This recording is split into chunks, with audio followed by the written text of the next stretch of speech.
आत्महत्या करना कोई समस्या का समाधान नहीं है। और ये वन में गया आत्मदेव और ये आत्महत्या करने की युक्ति ढूंढ रहा था, कैसे मरा जाए। सोचा कोई नदी मिल जाए, नदी में कूद जाऊंगा। लेकिन वहां एक सन्यासी के दर्शन इस महात्मा को हुए। संत के दर्शन हो जाए समझ लो कि अब भगवंत मिलने वाले हैं। जब संत मिलन हो जाए, जब जिव्या हरि गुण गाए, जब इतना समझ लेना तुझे हरि का मिलन होगा, तुझे हरि से मिलन होगा। संत का दर्शन हो जाए, स्वप्न में भी हो जाए, समझ लो तुम पर भगवान की असीम अनुकंपा है और आपका मिलन भगवान से होगा। गया संत का मिलन हो गया, संत मिले। और संत ने पूछा किम ब्रवीमिर से दुखम पूर्व पापेन संचितम मदियाह पूर्वजास्तोयम कवोष्टमुपभुञ्जते।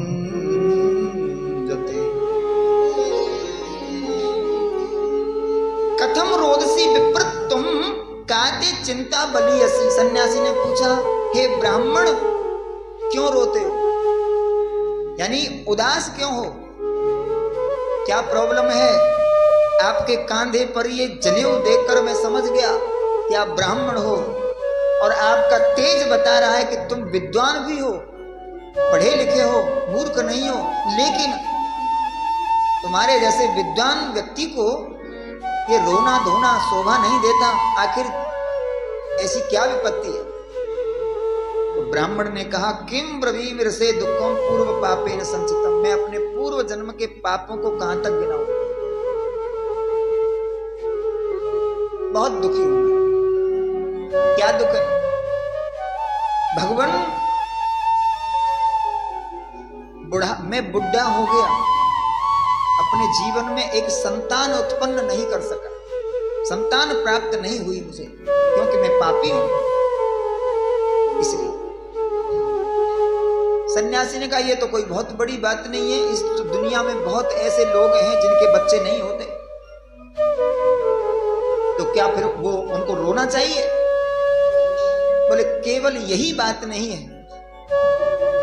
कि मैं संतान उत्पन्न नहीं कर पाया, तो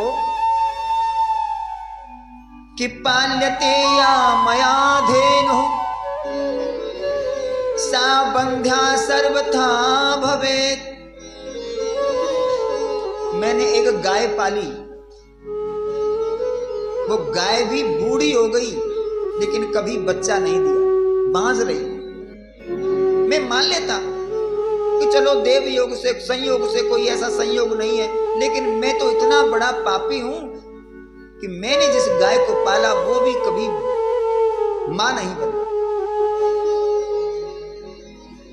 अच्छा सोचा जाए तो ऐसा होता है, गाय में ही कोई कमी हो, इसमें हमारे पाप से क्या लेना देना।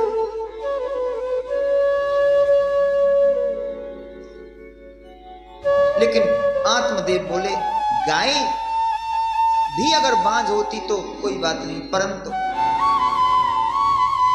यो मया रोपितो वृक्षः, यो मया रोपितो वृक्षः सोपि बन्धित्वमाश्रयेत्। मैं जो भी पौधा अपने हाथ से कहीं लगा देता हूं वो सूख जाता है, खूब उसका पोषण करूं तो भी हरा भरा नहीं रहता। तुलसी कभी नहीं होती मेरे हाथ से। ये भयानक विपत्ति तो है।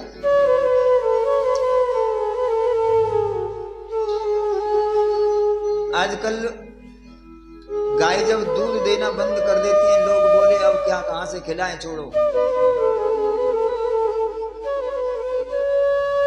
शायद वो जमाना आत्मदेव आज होते तो वो भी छोड़ दिए होते, लेकिन उन्होंने पाली थी तो छोड़ी नहीं, चाहे उसने दूध दिया या नहीं दिया, छोड़ा नहीं।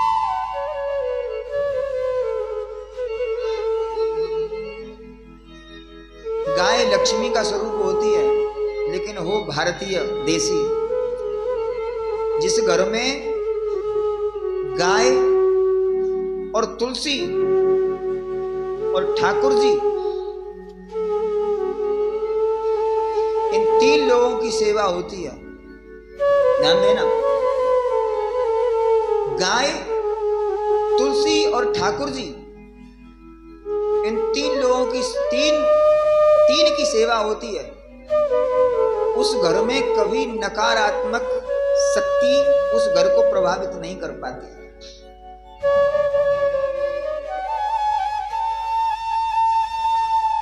अब लोग ये काम नहीं करेंगे, चाहे बर्बाद हो जाएंगे तांत्रिकों के पास जा जाकर, महात्माओं के यहाँ आश्रमों में माथा रगड़ेंगे, ये करो, ये दिखाओ, हमारी जन्म पत्री देखो, हमारा ये देखो, हमारा हाथ देखो, हमारा माथा देखो, हमारा पैर देखो, ये पागल हो जाएंगे भागते भागते।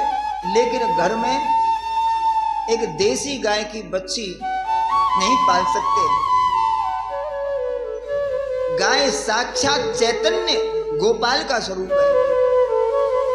तुलसी को फिर भी हम जड़ कह सकते हैं, लेकिन गाय साक्षात चैतन्य गोपाल है, सजीव गोपाल है, गोविंद है, भगवान है, हरि है।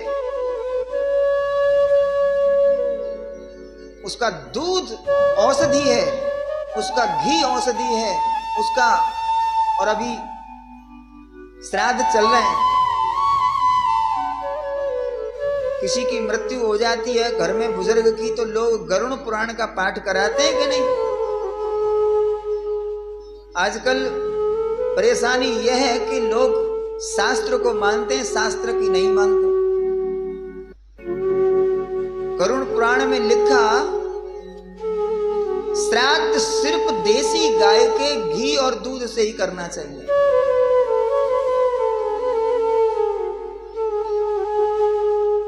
लेकिन गांव में रहने वाले किसान भी यदि देसी गाय नहीं पालेंगे तो शहर वालों की क्या कमी है। इसलिए कुछ भी करो, धीरे धीरे देखो, हमारे देखते देखते बहुत बदलाव आया। हमारे उत्तर प्रदेश में भी हम कथा करने जाते थे तो गांव गांव में वही जर्सी गाय दिखाई देती थी। आजकल लोगों का शौक बदल गया, न जाने कहां से ढूंढ के लाते हैं बढ़िया साहीवाल गाय। साहीवाल वो देखने में बड़ी प्यारी लगती है, आप सामने आ जाए तो लगेगा कि इसके साथ फोटो कराएं, ऐसी सुंदर गाय।